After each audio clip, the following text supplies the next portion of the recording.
या अय्युहल्लज़ीना आमनु दुखुलू फिस्सिल्मी काफ़ा, ऐ ईमान वालो तुम इस्लाम के अंदर पूरे के पूरे दाखिल हो जाओ। आप किसी मकान के अंदर दाखिल होते हैं, ऐसा तो नहीं होता कि आपका हाथ मकान के अंदर है और बाकी जिस्म बाहर है, ऐसा तो नहीं होता। आप ऐसा भी नहीं करते किसी मकान के अंदर, किसी बिल्डिंग के अंदर आप दाखिल होते हैं, पैर बिल्डिंग के अंदर है और बाकी बॉडी बाहर है। आप जब भी किसी मकान में प्रवेश करते हैं, किसी घर में दाखिल होते हैं, तो पूरे के पूरे दाखिल होते हैं। अल्लाह रब्बुल आलमीन फरमा रहा है उदखुलू फिस्सिल्मी काफ़ा, ऐ ईमान वालो तुम इस्लाम के अंदर पूरे के पूरे दाखिल हो जाओ। गोया इस्लाम भी एक बिल्डिंग की तरह है, इस्लाम भी एक घर की तरह है, और इस घर में तुम्हें आधा अधूरा नहीं दाखिल होना है, इस घर में तुम पूरे के पूरे दाखिल हो जाओ। वला तत्तबिउ खुतुवातिश शैतान, और ऐ ईमान वालो तुम शैतान के तरीके पर न चलना, शैतान के नक्शे कदम पर न चलना।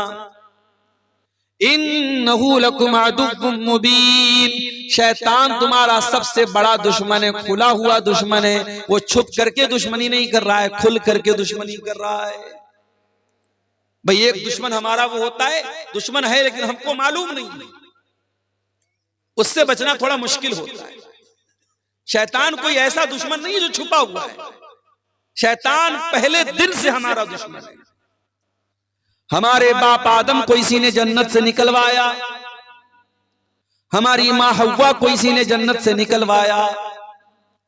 हमारे माँ बाप आदम और हव्वा को जिस पेड़ के करीब जाने से अल्लाह ने मना किया था, उस पेड़ को चखने पर इसने मजबूर तो नहीं कह सकते, यानी ऐसा उनको लालच दिलाया, ऐसा बहकाया कि उन्होंने उस पेड़ को खा लिया, उसके फल को खा लिया। जन्नत के अंदर उनके कपड़े बदन से उतर गए, दोनों बरहना हो गए, नंगे हो गए, जन्नत के पत्तों से अपनी शर्मगाहों को ढांपने लगे। शैतान हमारे बाप आदम से लेकर के हमारी माँ हव्वा से लेकर के कयामत तक आने वाले हर इंसान का दुश्मन है, हर उस इंसान का दुश्मन है जो अल्लाह के रास्ते पर चलने वाला है, जो दीन के रास्ते पर चलने वाला है। शैतान का काम ही है हमको बहकाना।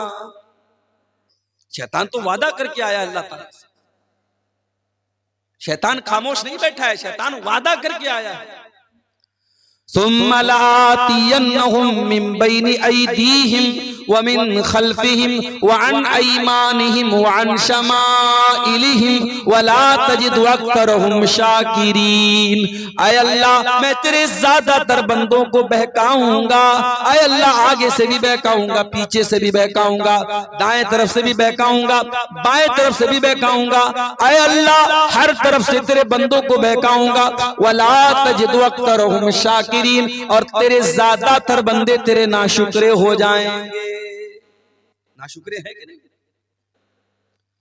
बड़े बड़े पढ़े लिखे लोग हैं, काबिल लोग हैं, वेल एजुकेटेड हैं, वेल क्वालिफाइड हैं, सूरज के आगे हाथ जोड़ रहे हैं, चांद की इबादत कर रहे हैं, पेड़ की इबादत कर रहे हैं, नदी के आगे हाथ जोड़ रहे हैं, सांड को देख करके, गाय को देख करके उसके आगे हाथ जोड़ रहे हैं, गाय का पेशाब पी रहे हैं, गाय का गोबर खा रहे हैं। आपके गुवाहाटी के अंदर औरत की शर्मगाह की मूर्त बनी, उसकी इबादत हो रही है, शर्मगाह की पूजा, शर्मगाह की इबादत हो रही है। इससे बढ़ करके अल्लाह ताला की नाशुक्री क्या होगी? पैदा करने वाला अल्लाह, जिंदगी देने वाला अल्लाह, ऑक्सीजन चलाने वाला, ऑक्सीजन देने वाला अल्लाह, रोजी रोटी का मालिक अल्लाह, और अल्लाह की धरती पर रह करके अल्लाह की ऑक्सीजन में सांसें लेकर के इंसान शर्मगाह की इबादत कर रहा है।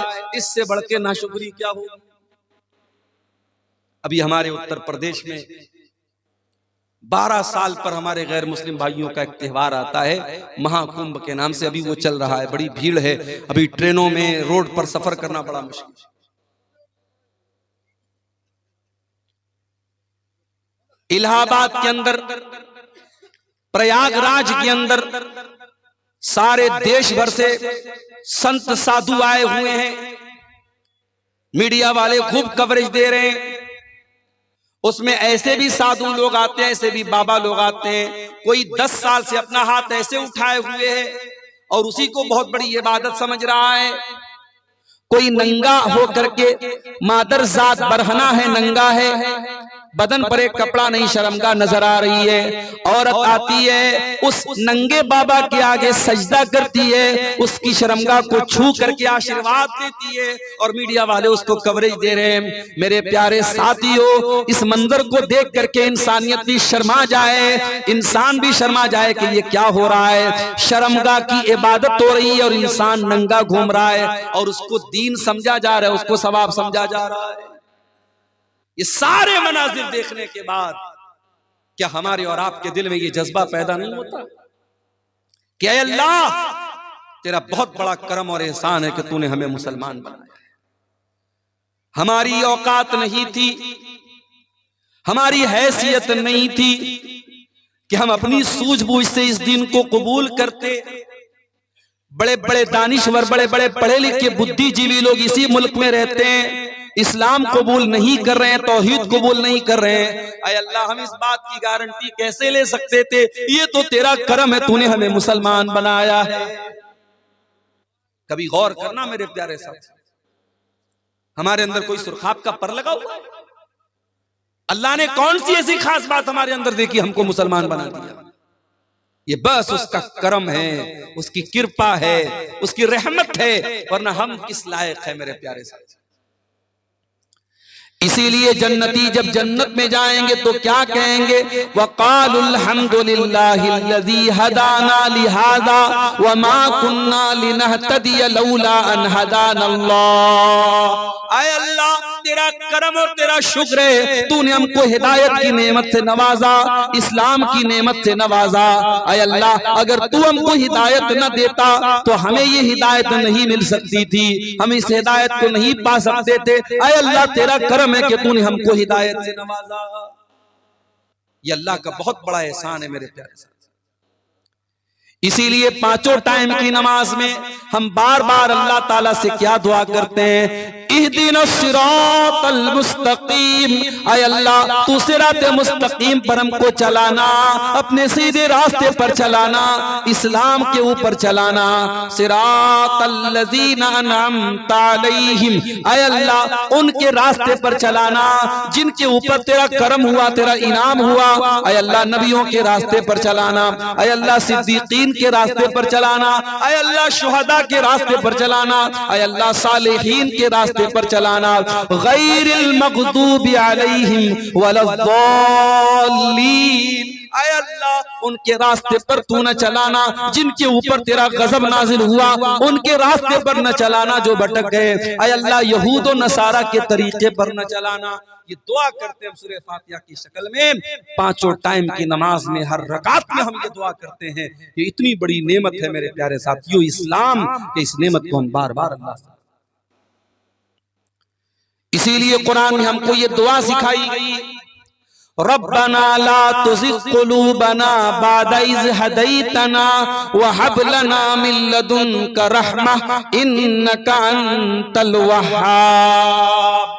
ईमान वाले ये दुआ करते हैं, ऐ परवरदिगार, जब तूने इस्लाम की नेमत से हमको नवाजा, जब तूने हिदायत की नेमत से हमको नवाजा, ऐ अल्लाह, दोबारा हमको भटकने न देना, गलत रास्ते पे जाने न देना, शिर्क के रास्ते पर जाने न देना, कुफ्र के रास्ते पर जाने न देना। ऐ अल्लाह, जब तूने हिदायत की नेमत से नवाजा तो फिर हमारे दिल की हिफाजत करना। इसी झारखंड की सरजमीन पर, रांची बहुत मशहूर शहर है, झारखंड कैपिटल है आपके स्टेट की, नुसरत जहां नाम की एक लड़की, पांचों टाइम की नमाजी, रोजेदार, उलमा के बयान सुनने वाली, एक दीनी बैकग्राउंड, एक रिलीजियस बैकग्राउंड से ताल्लुक रखने वाली लड़की मुर्तद हो जाती है और नुसरत जहां से निशा सिंह बन जाती है। कभी आपने सोचा कि ये वाकयात क्यों हो रहे हैं? आपके लिए तो एक न्यूज है साहब, अखबार में खबर आ गई, हमने एक न्यूज की तरह, एक समाचार की तरह सुन लिया। माफ करना मेरे प्यारे भाइयों, अगर आपकी कौम की कोई लड़की निशा सिंह बन रही है नुसरत जहां से, तो पूरी कौम के लिए सोचने का मकाम है। पूरी कौम के चेहरे के ऊपर बहुत बड़ा थप्पड़ है कि आप अपने दीन की अहमियत भी अपनी कौम की बच्चियों को न बता सके। ओ साल में एक बार जलसा करा करके अपनी लड़कियों को दीन सुनाने वालों, तुम्हारी बेटियां अगर दीन की अहमियत को जानती, अगर इस्लाम की नेमत को जानती, तो कोई नुसरत जहां आज निशा सिंह न बनती। इस्लाम को जाना ही नहीं हमने, इस नेमत की कद्र कीमत को जानती अगर वो औरत, तो कभी मेरे प्यारे साथियों इस्लाम को छोड़ने की जुर्रत न करती। अरे इस्लाम तो वो नेमत है जिसको पाने के लिए सहाबे किराम ने सब कुछ कुर्बान कर दिया। इस्लाम तो इतनी बड़ी नेमत है। सुमैया बिन्त खय्यात को देखो, जवान बेटा सामने खड़ा हुआ है। अबू जहल कहता है बूढ़ी माँ, ऐ सुमैया तेरा जवान बेटा सामने खड़ा है, हम नहीं चाहते तुझे तेरे बेटे के सामने नंगा कर दे। ऐ सुमैया तू इस्लाम को छोड़ दे वरना तेरे बेटे के सामने तुझे नंगा कर दे। सोचो मेरे भाइयों, एक माँ के लिए कितनी अज़ियत की बात है, उसके जवान बेटे के सामने उसको बरहना कर दिया जाए। ऐ सुमैया तू बूढ़ी हो चुकी है, तेरे बदन में कमजोरी आ चुकी है, मगर तेरा ईमान तो फौलाद के जैसा मजबूत है। सुमैया ने जवान बेटे के सामने नंगा हो जाना गवारा कर लिया, मगर तौहीद को छोड़ना गवारा न किया, इस्लाम को छोड़ना गवारा न किया। और चश्मे फलक ने वो मंजर भी देखा, एक बूढ़ी औरत के बदन से कपड़े उतार लिए गए, जवान बेटे के सामने उसको बरहना कर दिया गया। इतने पर अबू जहल ने बस न किया, फिर कहा कि ये सुमैया आखिरी मौका तुझे दे रहा हूं, इस्लाम को छोड़ दे वरना तुझे कत्ल कर दूंगा। बर्ची उठाया, सुमैया का इस्लाम को छोड़ने वाली थी। अबू जहल ने बर्ची उठाया और सुमैया की शर्मगाह के ऊपर दे मारा। ऐ सुमैया तू अल्लाह को प्यारी हो गई, तू शहीद हो गई, तेरे बदन का खून गिर गया, अल्लाह की राह में शहीद होने वाली तू पहली खातून बन गई। और तूने दुनिया की आने वाली औरतों को ये पैगाम दे दिया, ऐ दुनिया की औरतों, तुम्हें दुनिया नाजुक समझेगी, तुम्हें दुनिया कमजोर समझेगी, तुम दुनिया को बता देना अगर औरत के पास ईमान की दौलत और ईमान की ताकत हो, औरत से ज्यादा ताकतवर कोई नहीं होता है। ईमान की दौलत अगर औरत के पास है, औरत से ताकतवर कोई नहीं होता है। सुमैया से पूछो ईमान किसको बोलते हैं? ईमान की अजमत पूछना है, कोई बिलाल हबशी से पूछ ले। हाँ मेरे नौजवान साथियों, बिलाल तुम्हारी तरह स्मार्ट और हैंडसम तो नहीं था। बिलाल कोई तुम्हारी तरह घुंघराले बाल वाला तो नहीं था। बिलाल कोई तुम्हारी तरह गोरा चट्टा तो नहीं था, खूबसूरत तो नहीं था, हैंडसम तो नहीं था। बिलाल तो हबशा का एक गुलाम था, काला कलूटा था। उसकी पूरी बॉडी काली थी, मगर उस काले सीने में जो दिल था, बिलाल के सीने में जो दिल था, वो दिल अल्लाह ताला की मोहब्बत से भरा हुआ था। ओ दुनिया वालों, तुमने तो जब भी देखा है लोगों की सूरतों को देखा है, लोगों के चेहरों को देखा है, आओ तुम्हें बिलाल की सीरत भी दिखाते हैं। बिलाल काले हैं, बिलाल का बदन काला है, और बिलाल के काले बदन को उनका मालिक अरब के तपते हुए सहरा पर लिटा देता है। नीचे गरम गरम बालू है, नीचे गरम गरम रेत है, और बिलाल के सीने पर गरम पत्थर भी रख देता है। बिलाल के सीने की चर्बी भी पिघल रही है और बिलाल की पीठ भी पिघल रही है। और बिलाल का मालिक कहता है, उमैया बिन खल्फ कहता है, ऐ बिलाल तेरे सीने की चर्बी को पिघलाना हमें अच्छा नहीं लगता, तुझे टॉर्चर देना हमें अच्छा नहीं लगता। ऐ बिलाल हम तुझे टॉर्चर करना बंद कर देंगे, बस एक शर्त है, तू अल्लाह की तौहीद को छोड़ दे और हमारे 360 माबूदों का इकरार कर ले, हमारे साथ तू भी शिर्क का नारा लगा दे और ला इलाहा इल्लल्लाह की आवाज तो निकालना बंद कर दे। बिलाल हम तुझे तकलीफ देना छोड़ देंगे। बिलाल की जबान से आवाज नहीं निकल रही, बिलाल कुछ कहने की पोजीशन में नहीं है, मगर उस गर्म पत्थर के नीचे और उस तपते हुए सहरा में लेटे हुए बिलाल की जबान से एक लफ्ज सुनाई देता है। बिलाल कहते हैं अहद अहद अहद, मैं जिस अल्लाह की इबादत करता हूँ वो एक है, वो यकता है, वो अकेला है, मैं एक अल्लाह की इबादत करने वाला हूँ। ऐ उमैया बिन खल्फ, तू लाख मेरे सीने पर गरम पत्थर रख दे, तू लाख मेरे बदन की चमड़ी को जला डाले, ऐ उमैया बिन खल्फ, बिलाल अल्लाह ताला की तौहीद को छोड़ने वाला नहीं है। अहद अहद, मेरा अल्लाह एक है, मेरा माबूद एक है, मेरा रब एक है। ओ लोगों, इस्लाम वो नेमत है जिसकी हिफाजत की खातिर बिलाल के सीने की चर्बी पिघल गई, मगर बिलाल ने इस तौहीद को नहीं छोड़ा। ये शहादत गए उल्फत पे कदम रखना है। लोग आसान समझते हैं मुसलमान, हमने तो ये समझा मुसलमान के घर में पैदा हो गए, अब्बा ने अब्दुल्ला नाम रख दिया, अब्दुर्रहमान नाम रख दिया, लड़के थे तो खतना करा दिया, बड़े हुए टोपी लगाने लगे, लुंगी पहनने लगे, बड़े का गोश्त खाने लगे। हमने तो इन चीजों को मुसलमानों की पहचान बना डाली।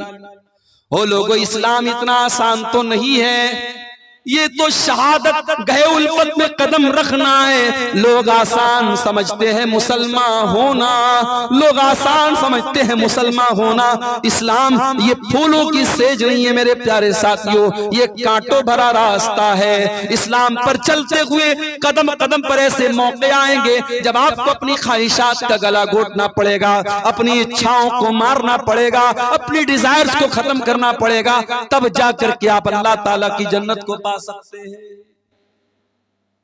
इस्लाम में पूरे के पूरे दाखिल, इस्लाम में अधूरे दाखिल मत होना। इस्लाम वो दीन है जो अल्लाह ताला का इकलौता पसंदीदा दीन है। इस्लाम के आने के बाद अब कोई और दीन अल्लाह ताला क्या स्वीकार्य नहीं होगा, एक्सेप्टेबल नहीं होगा, कबूल नहीं किया जाएगा। अल्लाह कुरान में कहता है इन्नद्दीन इंदल्लाहिल इस्लाम, अल्लाह ताला के यहाँ अगर कोई दीन कबूल होगा तो इस्लाम होगा। अल्लाह फरमाता है वमन यब्तगी गैरल इस्लाम दीनन फलन युक़बल मिन्हु व हुवा फिल आखिरति मिनल खासिरीन। तुम इस्लाम को छोड़ करके कोई और मजहब लेकर के आओगे, तुम जितनी भी नेकी का पहाड़ लेके आ जाओ, अगर इस्लाम के अलावा कोई और मजहब लेकर के आओगे कबूल नहीं किया जाएगा। दुनिया के और मजहब में अल्लाह को खुश करना है, शादी नहीं कर सकते। बड़े बड़े ईसाइयों के गिरजाघरों में चले जाओ, वहां आपको ऐसी औरतें मिलेंगी जिनको नन कहा जाता है। ये नन वो औरतें होती हैं जो जिंदगी भर शादी नहीं करती हैं, जो अपने आप को चर्च के लिए खास कर लेती हैं। उनका अकीदा ये होता है अगर अल्लाह ताला को राजी करना है, खुश करना है, तो हम शादी नहीं करेंगे, हम शौहर के पास नहीं जाएंगे, हम सारी जिंदगी चर्च में रहेंगे। उनको नन कहा जाता है। ये अकीदा है ईसाइयों का। हमारे हिंदू भाइयों क्या एक अकीदा है, अगर आपको ईश्वर को प्रसन्न करना है, अल्लाह को खुश करना है, तो आपको ब्रह्मचारी बनना पड़ेगा, दुनिया को त्यागना पड़ेगा, पत्नी से दूर रहना पड़ेगा, बच्चों से दूर रहना पड़ेगा, दुनिया को मोह माया समझ करके दुनिया को त्याग देना होगा, दुनिया को छोड़ देना होगा। जरा सोचो मेरे प्यारे साथियों, अगर ये तसव्वुर इस्लाम का भी होता तो कितनी परेशानी होती।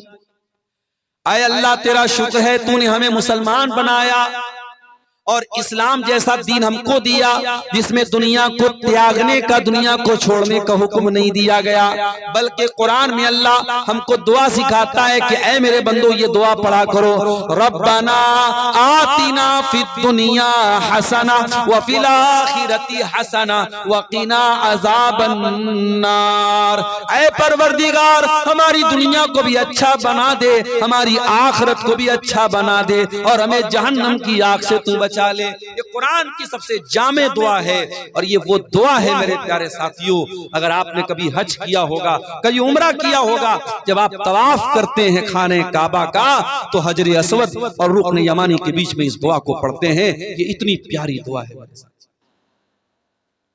अल्लाह के प्यारे नबी एक दुआ पढ़ा करते थे, किया करते थे, अल्लाहुम्मा अस्लिह ली दीनी अल्लज़ी हुवा इस्मत अमरी।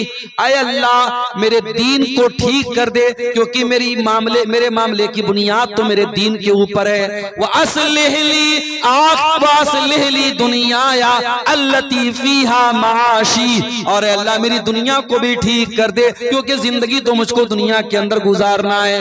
व अस्लिह ली आखिरती अल्लती इलैहा मा दी, और ऐ अल्लाह मेरी आखिरत को भी तू ठीक कर दे, क्योंकि मरने के बाद लौट करके वहीं जाना है। वजालिल हयात ज़ियादतन ली फी कुल्ली खैर, और ऐ अल्लाह मेरी जिंदगी को ऐसा बना दे कि जिंदगी का हर दिन नेकी में इजाफे का सबब बन जाए, जिंदगी में हर दिन भलाई में इजाफा हो, नेकी में इजाफा हो। वजालिल मौत राहतन ली मिन कुल्ली शर, और ऐ अल्लाह जब तुम मौत देना तो ऐसी मौत देना कि हर तकलीफ से, हर शर से मुझको नजात मिल जाए। ये बड़ी जामे दुआ है। अल्लाह के प्यारे नबी ये दुआ पढ़ा करते थे, तो हमें ये दुआ सिखाई गई। मेरे साथ हमारे नबी ने शादी भी की, एक साथ आपकी 9 बीवियां थी, सबका हक आप अदा करते थे। आपके कुछ सहाबा ने जब शादी ना करने का इरादा कर लिया, मिसाल के तौर पर एक सहाबी थे, उनका नाम था उस्मान बिन मज़ून रज़ी अल्लाह ताला अन्हु। उन्होंने ये तय कर लिया कि मैं शादी ही नहीं करूंगा, यहां तक कि उन्होंने ये तय कर लिया कि वो अपने टेस्टिकल्स को निकलवा देंगे, अपने खुशियतैन को निकलवा देंगे, यानी मर्द रहने के काबिल ही नहीं रहेंगे, मर्दानगी खत्म कर देंगे, शादी के काबिल ही नहीं बचेंगे। यहां तक उन्होंने इरादा कर लिया। भाई उस जमाने में नसबंदी नहीं होती थी, मेडिकल साइंस का जमाना नहीं था। तो जैसे हम जानवरों को देखते हैं कि जानवरों को खस्सी कर दिया जाता है ताकि फिर जानवर पैदावार बढ़ाने के काबिल न बचे, तो हजरत उस्मान बिन मज़ून ने खस्सी करने का अपने आप को इरादा कर लिया कि मैं इस लायक ही न बचूं कि मैं शादी कर सकूं। अल्लाह के नबी को पता चला, आपने उस्मान बिन मज़ून को बुलवाया। और मैं यहां पर यह वजाहत कर दूं कि ये वो उस्मान नहीं है जो अल्लाह के नबी के दामाद थे, वो दूसरे उस्मान है। ये गलतफहमी मत पाल लीजिएगा। वो उस्मान बिन अफ़्फ़ान थे जो नबी के दामाद थे, ये दूसरे हैं। इनका नाम उस्मान बिन मज़ून था, इनके अब्बा का नाम मज़ून था। ये अल्लाह के नबी के पास आए, नबी ने पूछा क्या है उस्मान, मुझे ऐसा ऐसा पता चला है। कहा अल्लाह के नबी सही पता चला है। आपने फरमाया कि ऐ उस्मान अतब तकी रहबानियतन, क्या तुम ये चाहते हो कि इस्लाम को छोड़ करके तुम रहबानियत अपना लो? ऐ उस्मान मेरे दीन के अंदर रहबानियत नहीं है। ऐ उस्मान मैं अल्लाह का नबी हूँ, लेकिन कान खोल करके सुन लो। उमिर तो अनामा व अकूमा, मुझे अल्लाह ने हुक्म दिया है मैं रात में आराम भी करता हूँ और रात में नमाज भी पढ़ता हूँ। व असूमा व उफ्तिर, मैं रोजा भी रखता हूँ और कभी कभी रोजा नहीं भी रखता हूँ, मैं कंटिन्यू नफिल रोजा नहीं रखता हूँ। और अल्लाह ने मुझको हुक्म दिया है मैं निकाह भी करता हूँ, मेरी बीवियां भी है, और यही मेरा तरीका है। फमन रगीबा अन सुन्नती फलैसा मिन्नी, जो मेरे तरीके से हटेगा उसका मुझसे कोई ताल्लुक नहीं है। इस्लाम इतना प्यारा दीन है, रडुआ बन करके कोई जिंदगी गुजारे, कोई शादी न करे, कोई बगैर जोड़े के रहे, इस्लाम की तालीम नहीं है। इस्लाम हुक्म देता है अपने लड़कों और लड़कियों की शादी कराओ। कोई लड़का, कोई मर्द बगैर बीवी के न रहे, कोई औरत बगैर शौहर के न रहे, ये इस्लाम की तालीम है। और आगे बढ़िए, अल्लाह के नबी के एक सहाबी हैं, नाम नोट कर लो, अब्दुल्ला बिन अमर बिन आस। नबी के सहाबा में 4 अब्दुल्ला बहुत मशहूर हैं, नहीं मालूम के दुआ वालों को शायद। उलमा को शायद पता है, बल्कि यकीनन पता होगा। अवाम की बात अगर करूं, रात रात भर तकरीर सुनने वालों को भी नहीं पता होगा। नबी के सहाबा में 4 अब्दुल्ला बहुत फेमस है, बहुत मशहूर है। अब्दुल्ला बिन उमर, अब्दुल्ला बिन मसूद, अब्दुल्ला बिन अमर बिन आस और अब्दुल्ला बिन अब्बास। ये 4 अब्दुल्ला बहुत मशहूर है साहबा। इनको अबादिले अरबा कहा जाता है, 4 अब्दुल्ला। इसमें से एक सहाबी अब्दुल्ला बिन अमर बिन आस हैं, वो भी सहाबी, उनके अब्बा भी सहाबी, बाप भी सहाबी, बेटा भी सहाबी। हजरत अब्दुल्ला बिन अमर बिन आस बहुत बड़े सहाबी हैं, बहुत नेक इंसान है, रात रात भर नमाज पढ़ने वाले इंसान है, दिन में कंटिन्यू नफिल रोजा रखने वाले इंसान है। उनकी शादी हो गई। शादी के कुछ दिनों के बाद जब बहू को ससुर ने देखा कि बहू न बालों में कंघी कर रही है, न चेहरे पर पानी फेर रही है, चेहरा भी अजीब सा बना हुआ है, बाल भी बिखरे पड़े हैं, तो ससुर ने बहू से पूछा कि क्या बात है, ऐसी तूने हालत क्यों बना के रखी है? भाई ससुर को तो पर्दा नहीं करना है ना। अच्छा, ससुर आ गया तो बहू क्या करती है, जल्दी से अपने चेहरे पर घूंघट डाल देती। ससुर आ गया और देवर आ गया तो तब कभी नहीं घूंघट डालती। देवर से पर्दा नहीं है, जेठ से पर्दा नहीं है, ससुर से पर्दा है। ये अजीब और गरीब सिस्टम हमारे यहाँ, जबकि ससुर तो गैर महरम नहीं है, महरम है वो। ससुर बाप के दर्जे में, अगर ससुर के सामने घूंघट नहीं भी डालेगी, अगर सीने पर दुपट्टा है तो भी चलेगा, लेकिन देवर से तो पर्दा करना है। देवर से पर्दा नहीं करेगी, ससुर से करेगी। तो यहां बहू को देखा ससुर ने कि बहू का चेहरा बड़ा उतरा हुआ है। कहा है मेरी बच्ची क्या बात है, नई नवेली दुल्हन तो बड़ा सज संवर करके रहती है, क्या बात है, तेरे बाल क्यों बिखरे पड़े हैं, तेरा चेहरा क्यों बिखरा पड़ा है, क्या बात है? कहा है अब्बा जान, आपका बेटा तो रात में नमाज पढ़ता है, दिन में रोजा रखता है, आपके बेटे को बीवी से कोई मतलब ही नहीं है। हजरत अमर बिन आस समझ गए क्या मसला है, डायरेक्ट बेटे को बोलना मुनासिब नहीं समझा।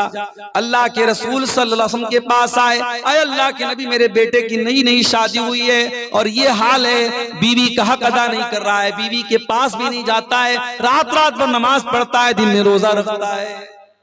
आपने बुलाया हजरत अब्दुल्ला को, आए अब्दुल्ला, अलम उखबर अन्नका तक़ूमुल लैल व तसूमुन नहार। आए अब्दुल्ला, मुझे पता चला है तुम रात रात भर नमाज पढ़ते हो, क्या सही खबर है?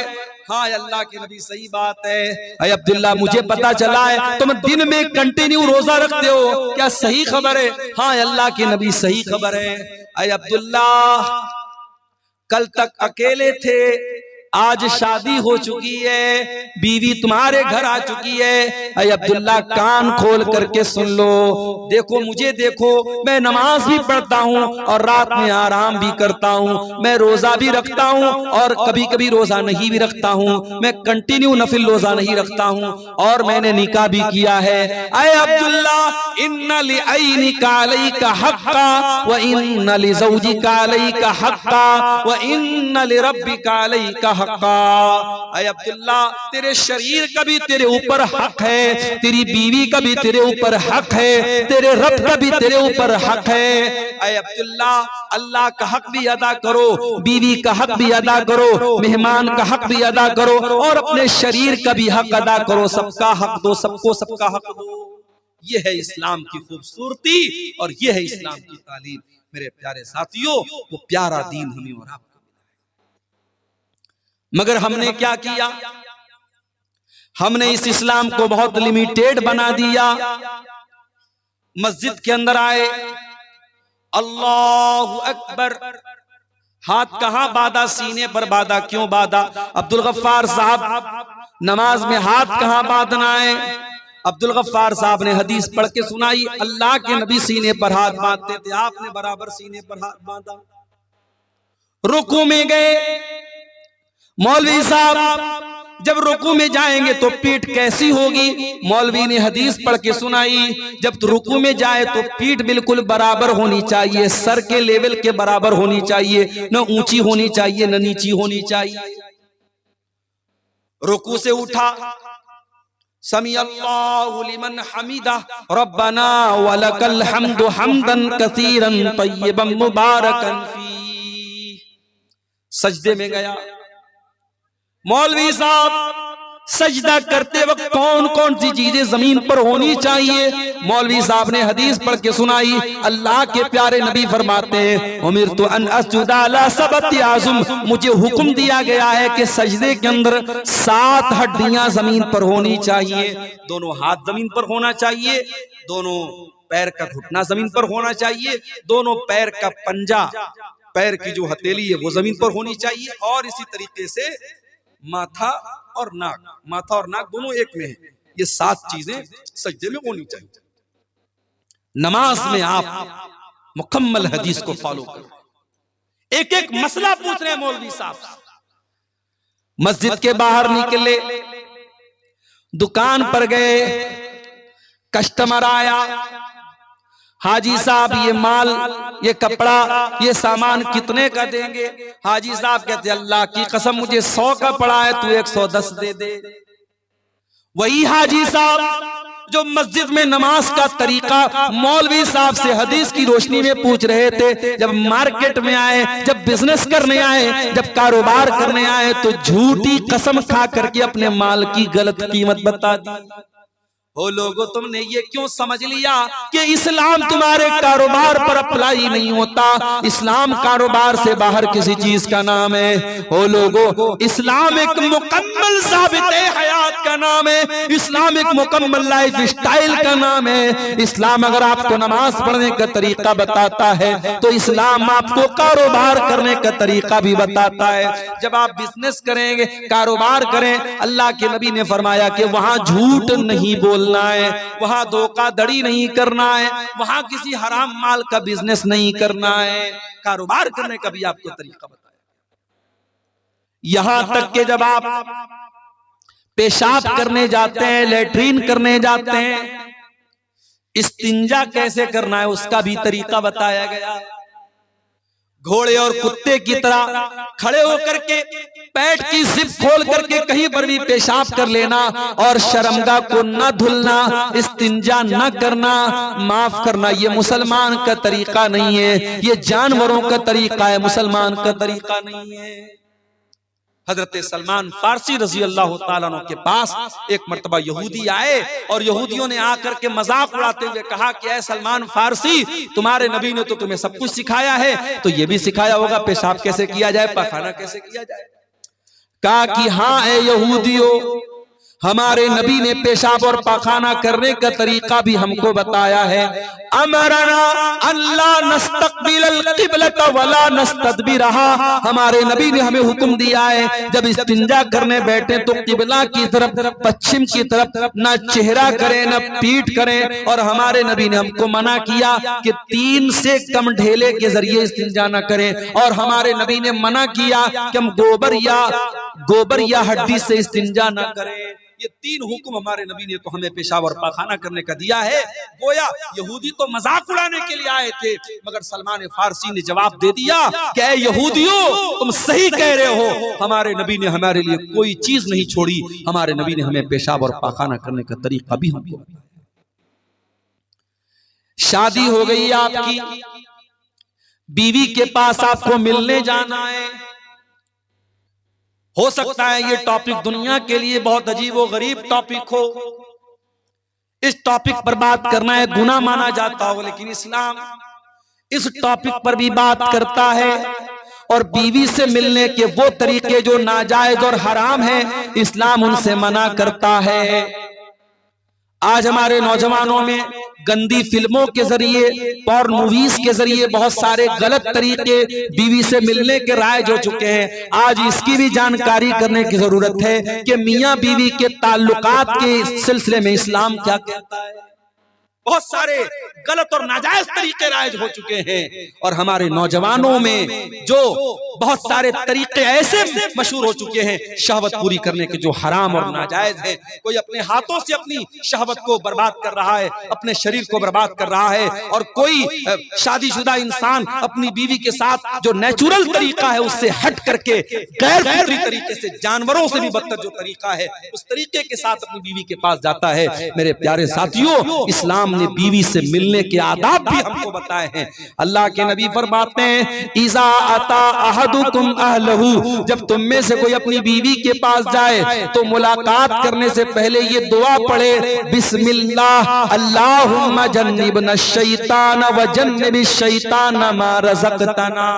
ये दुआ पढ़ने के बाद अपनी बीवी के पास जाए अल्लाह के नाम से, आय अल्लाह तू हमें शैतान से बचा और हमारी पैदा होने वाली औलाद को भी तू शैतान से बचा।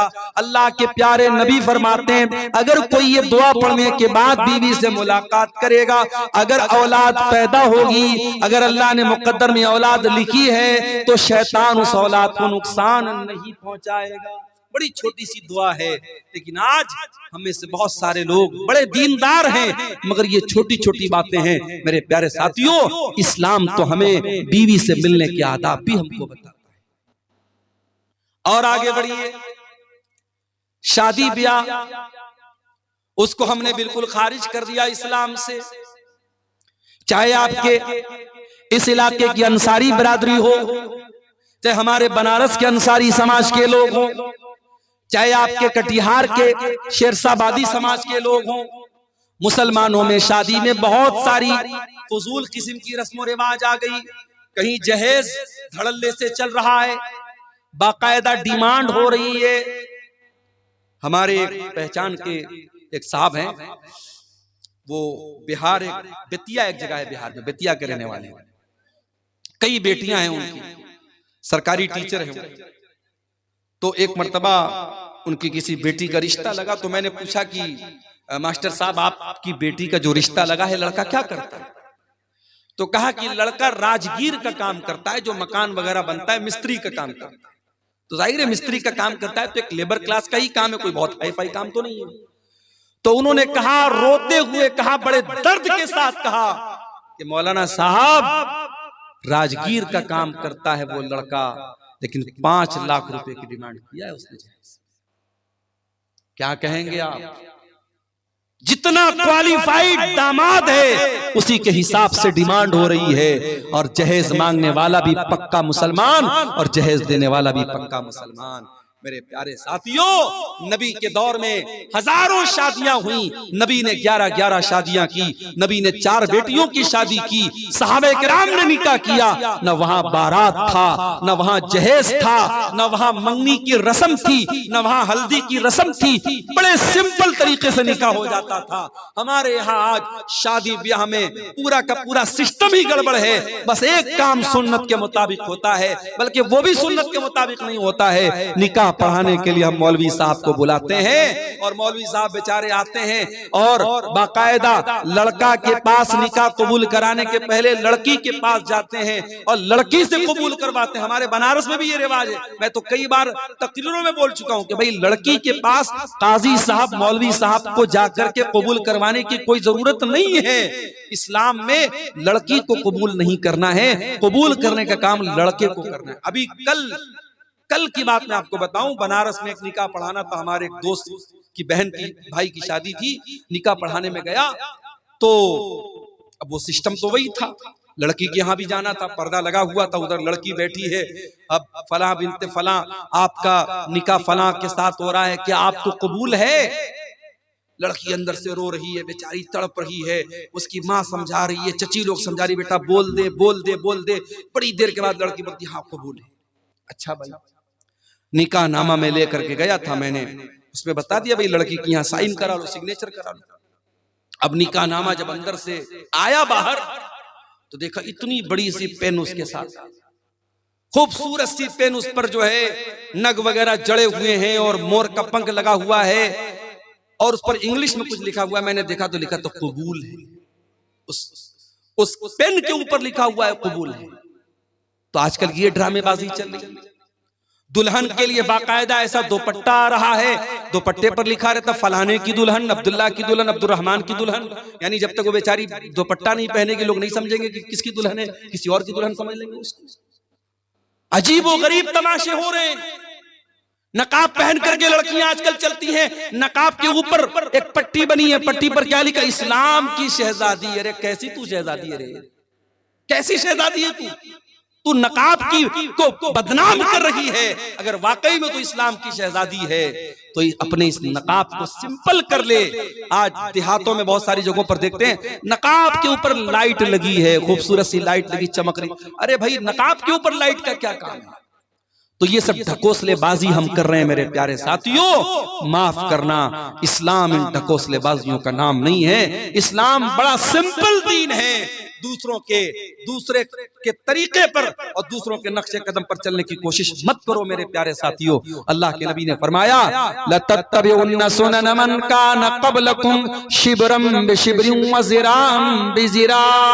ऐ मेरी उम्मत के लोगों, तुम अपने से पहले के लोगों के तरीके पर चलोगे। अगर वो एक बालिश्त चले तो तुम भी एक बालिश्त चलोगे, अगर वो एक हाथ चले हैं तो तुम भी एक हाथ चलोगे। हत्ता लौ सलकू जोरज़ अगर तुमसे पहले के लोग किसी जानवर के बिल में चले जाएंगे तो तुम भी बिल में चले जाओगे। अंधी तकलीद दूसरों की करने की वजह से आज हमारी कौम मेरे प्यारे साथियों बर्बाद हो। और आगे बढ़िए, इस्लाम में पूरे के पूरे दाखिल हो जाओ। हाजी साहब मस्जिद में गए, मौलवी साहब से नमाज का तरीका तो पूछ लिया, मस्जिद के बाहर आए, अपने सगे भाई की जमीन को हत्या करके बैठ गए, अपने पड़ोसी की जमीन पर नाजायज कब्जा करके बैठ गए। ओ हाजी साहब, ये जमीन आपके साथ तो नहीं जाएगी दुनिया से। ओ मेरे भाई, जिस दिन तुम मर जाओगे ये सारी जमीन तो दूसरों की हो जाएगी, ये सारा माल तो दूसरों का हो जाएगा, सब ठाट पड़ा रह जाएगा जब लाद चलेगा बंजारा। कब्र की 2 गज जमीन के अंदर सबको जाना है, सब छोड़ के जाना है। ये जमीनें यही रह जाएंगी, ये जायदादें यही रह जाएंगी, ये खेत खलियान यही रह जाएगा, ये तिजोरियां यही रह जाएंगी, ये बैंक बैलेंस दूसरों के नाम हो जाएगा। मेरे प्यारे साथियों, जब आप कब्र के अंदर जाएंगे, जितने भी नेक हो, जितने भी नमाजी हो, जितने भी दीनदार हो, ये कब्र आपको दबोचेगी, ये कब्र आपको पकड़ेगी, ये कब्र आपको के ऊपर तंग हो जाएगी। नबी के सहाबी थे साद बिन मुआज रजी अल्लाह तआला अन्हु, इंतकाल हो गया। नबी के इतने बड़े सहाबी हैं, इंतकाल हो गया कि अल्लाह के नबी ने उनके इंतकाल के मौके पर फरमाया इhtazal मौत लिसाद इब्न मुआज। आज साद इब्न मुआज का इंतकाल हुआ है, आज इनके इंतकाल पर अल्लाह का अर्श भी हिलने लगा है। इनके जनाजे में 70,000 फरिश्ते जमीन पर उतरे थे। इनका बदन भारी भरकम था। जब जनाजा उठाया गया तो जनाजा बड़ा हल्का मालूम हो रहा था। बाज मुनाफिकों ने कहा कि अरे जनाजा तो बड़ा हल्का मालूम हो रहा है। अल्लाह के प्यारे हबीब ने फरमाया इन्ना लहू हमलतन गैरुकुम, ऐ मेरे सहाबा, ये साद बिन मुआज का जनाजा है, इसके जनाजे में फरिश्ते भी शामिल हैं। इनके जनाजे को फरिश्तों ने उठा के रखा है। इतने बड़े सहाबी थे साद बिन मुआज रजी अल्लाह ताला। साद बिन मुआज को कब्र में उतारा जाने लगा।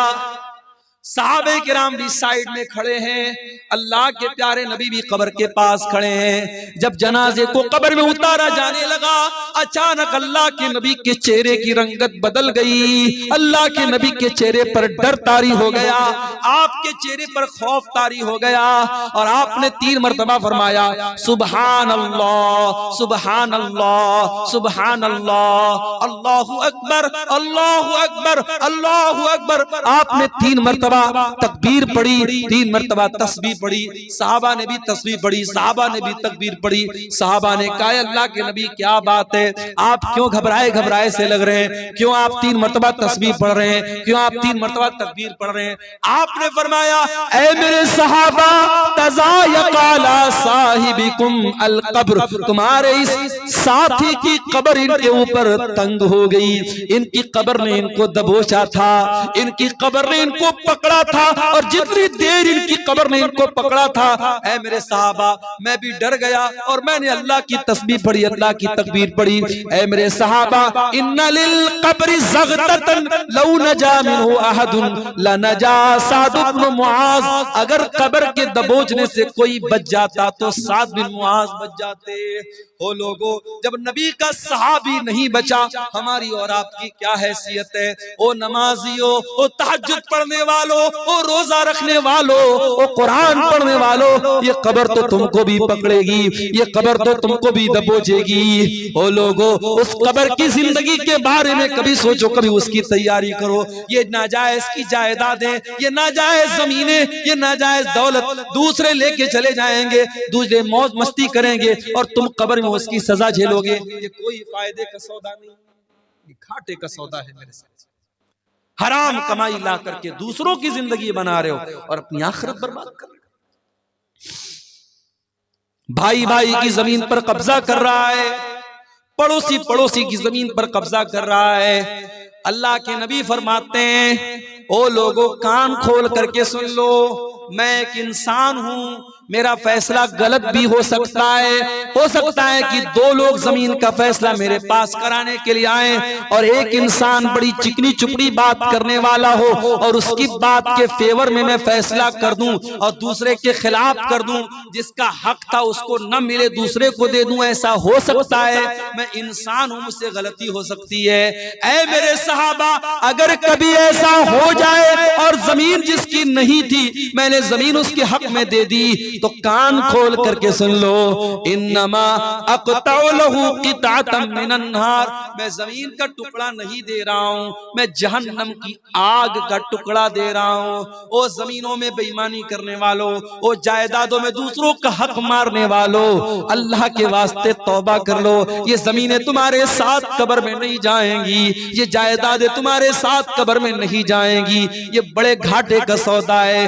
कल कयामत के दिन अल्लाह के पास जाओगे, जिसकी जमीन को हड़पा था, जिसकी जायदाद पर नाजायज कब्जा किया था, जिसके खेत पर नाजायज कब्जा किया था, जिसकी जमीन पर नाजायज कब्जा किया था, वो आकर के कहेगा ऐ अल्लाह ये मेरा पड़ोसी है, ये मेरा भाई है, ये मेरा रिश्तेदार है, ऐ अल्लाह इसने मेरी जमीन को नाजायज तरीके से हड़प लिया था।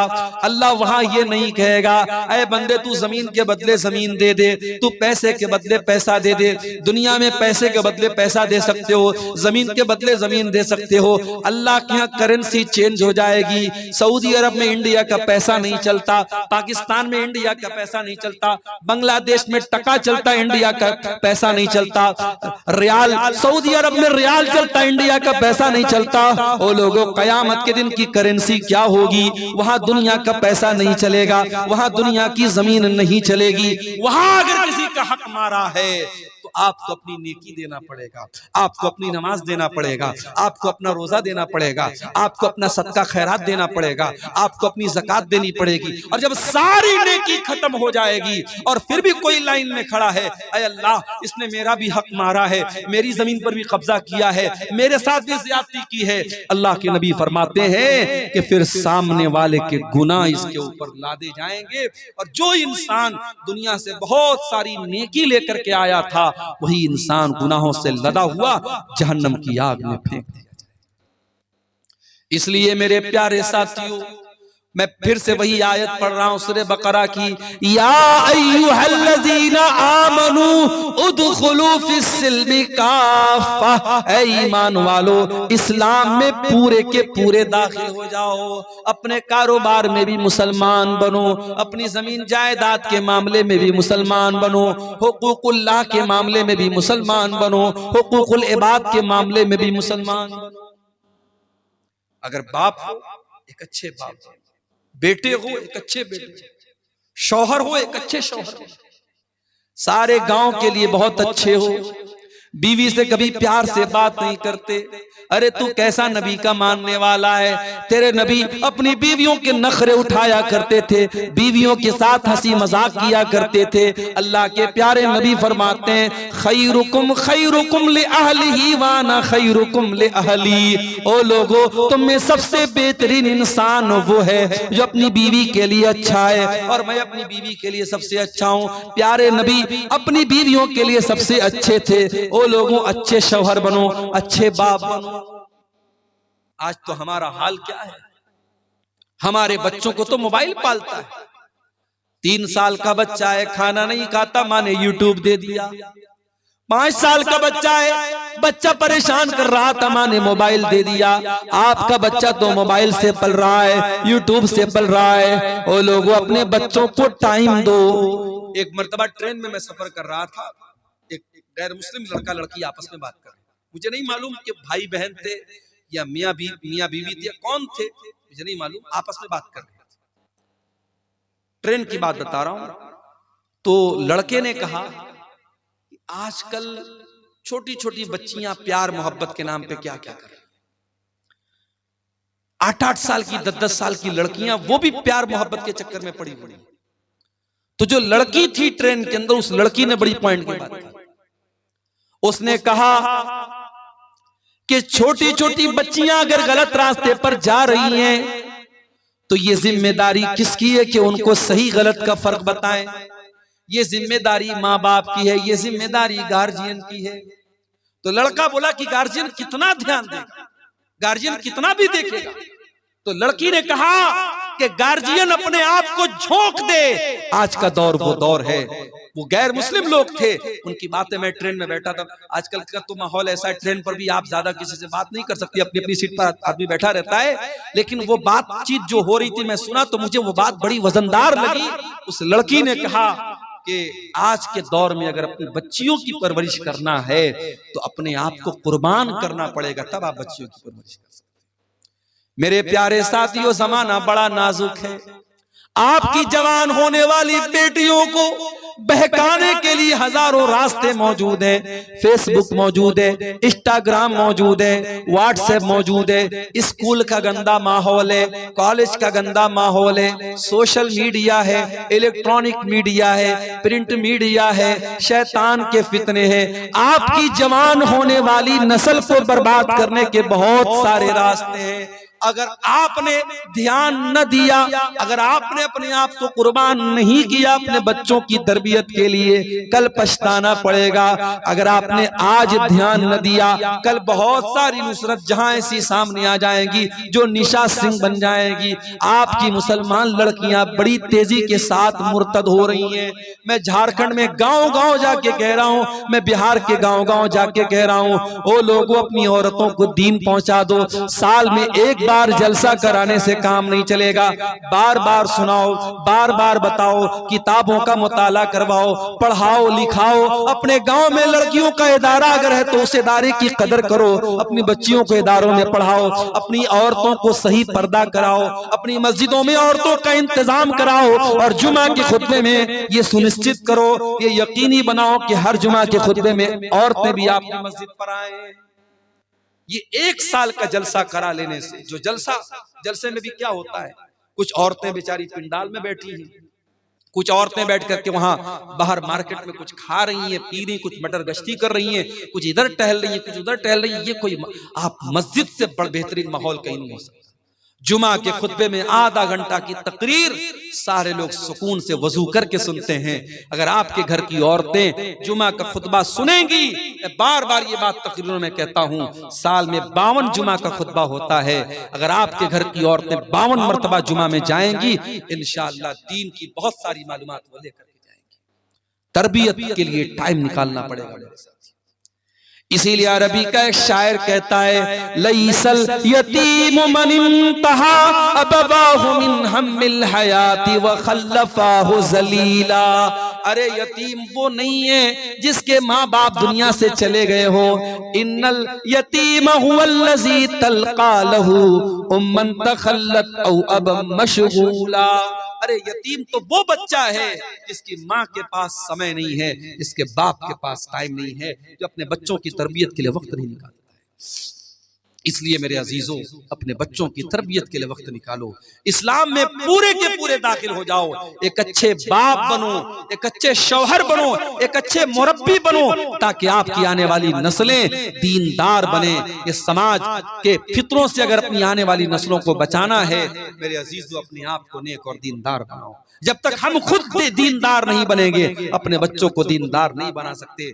बीड़ी पीने वाला बाप अपने बच्चों को बीड़ी से नहीं मना कर सकता, गाली बकने वाला बाप अपने बच्चों को गाली देने से नहीं रोक सकता, बेपर्दा रहने वाली माँ अपनी बेटियों को पर्दा करने की तालीम नहीं दे सकती। अगर अपनी औलाद को सुधारना है तो पहले माँ बाप को खुद सुधरना पड़ेगा, माँ बाप को अपनी इस्लाह करनी पड़ेगी। मेरे अजीजों, आइए हम अल्लाह से दुआ करें, रब्बुल आलमीन हमें कहने सुनने से ज्यादा अमल करने की तौफीक अता फरमाए। रब्बुल आलमीन जिस इदारे की तरफ से आज का ये प्रोग्राम हुआ है, और जैसा कि मुझे नासिर भाई वगैरह ने बताया कि बहुत कदीम इदारा है और बहुत अच्छे तरीके से ये इदारा चल रहा था, बीच में कुछ ऐसे हालात आए हैं, इदारे को आपकी तवज्जो और आपके जो है इस पर तवज्जो देने की जरूरत है। हम अल्लाह से दुआ करते हैं अल्लाह ताला इस इदारे को मजीद तरक्की अता फरमाए। रब्बुल आलमीन हमें अपने बच्चों को सही इस्लामी तरबियत और तालीम देने की तौफीक अता फरमाए। अल्लाह जब तक दुनिया में जिंदा रखे, इस्लाम पर जिंदा रखे और हम सब का खात्मा ईमान पर हो। आमीन व आखिर दावाना। व खलक़ मिन्हा ज़ौजहा व बत्त मिन्हुमा रिजालन कसीरन व निसाअ वत्तक़ुल्लाहल्लज़ी तसाअलून बिही वल अरहाम इन्नल्लाहा काना अलैकुम रक़ीबा। या अय्युहल्लज़ीना आमनुत्तक़ुल्लाहा वक़ूलू क़ौलन सदीदा युस्लिह लकुम अअमालकुम व यग़फिर लकुम ज़ुनूबकुम व मन युतिइल्लाह व रसूलहू फ़क़द फ़ाज़ फ़ौज़न अज़ीमा। अम्मा बअद फ़इन्न ख़ैरल हदीस किताबुल्लाह व खैरल हदी हदी मुहम्मदिन सल्लल्लाहु अलैहि वसल्लम व शर्रल उमूरि मुहदसातुहा व कुल्ल मुहदसतिन बिदअह व कुल्ल बिदअतिन ज़लालह व कुल्ल ज़लालतिन फिन्नार। अऊज़ु बिल्लाहि मिनश शैतानिर रजीम। बिस्मिल्लाहिर्रहमानिर्रहीम। या अय्युहल्लज़ीना आमनु दुखुलू फिस्सिल्मि काफ़्फ़ह वला तत्तबिऊ खुतुवातिश्शैतान इन्नहु लकुम अदुव्वुम मुबीन। मुहतरम उलमाए किराम, बुजुर्गों और दोस्तों, नौजवान साथियों, माओं और बहनों, प्यारे बच्चों, आज के इस प्रोग्राम में जो कि बहुत कम वक्त में मुरत्तब किया गया, तय किया गया और बहुत आनन फानन इस प्रोग्राम की तरतीब बनाई गई, इस प्रोग्राम में आना मेरे लिए बहुत ही मुश्किल हो चुका था, क्योंकि आप जानते हैं इस वक्त फरवरी का महीना है और अक्सर मदरसों में सालाना इम्तिहानात का टाइम चल रहा है। ये वो टाइम होता है जिस टाइम में असातिज़ा को छुट्टी नहीं दी जाती, लेकिन हमारे अजीज मोहतरम नासिर भाई और इसी तरीके से हमारे करीम भाई ने इतना ज्यादा इसरार किया कि हमें इस प्रोग्राम के लिए वक्त हर हाल में निकालना ही पड़ा। कल रात में नेपाल में था मैं, रात भर का सफर करके बाई कार बनारस पहुंचा। सुबह मदरसे में क्लास ज्वाइन किया, फिर मदरसे से दोपहर में निकला स्टेशन के लिए। तकरीबन 4 बजे ट्रेन पकड़ करके फिर पटना पहुंचा। फिर पटना से 4 व्हीलर से, वो भी पूरी स्पीड से भागते हुए आपके बीच में पहुंचा। ये सफर जो होते हैं बड़े रिस्की सफर होते हैं। जब ड्राइवर पूरी स्पीड से गाड़ी चलाता है तो कभी कभी ऐसा भी होता है कि गाड़ी को कंट्रोल करना भी मुश्किल होता है। कई बार ऐसा हुआ कि जब हम सफर में जा रहे हैं, रास्ते में बहुत सारे हादसे भी हमारे सामने दिखते हैं, एक्सीडेंट हो रहे हैं, हादसे हो रहे हैं, लेकिन हम ये समझते हैं कि शायद चूंकि ये सफर हमारा अल्लाह के दीन की तबलीग के लिए हो रहा है, इस सफर में पहुंचने के बाद रात के तकरीबन 2 बज रहे हैं, मुझे आपके सामने कुरान पढ़ना है, हदीसें पढ़नी है, अल्लाह और उसके रसूल की बातें पेश करनी है। मैं ये समझता हूं वल्लाहु आलम कि ये कुरान और हदीस की बरकत है कि अल्लाह हिफाजत भी करता है, अल्लाह ताकत भी देता है, वरना हमारे बस की बात नहीं है। मेरे साथ हमारे दोस्त लोग बोलते हैं कि हम लोग 1 दिन का सफर करते हैं, हालत खराब हो जाती है, या 24-24 घंटे हो जाते हैं पीठ बिस्तर पे लगाए हुए।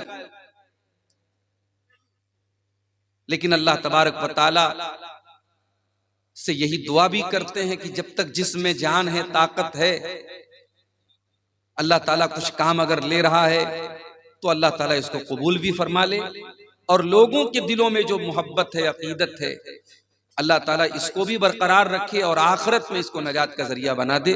बस हमारी यही दुआ है, आमीन।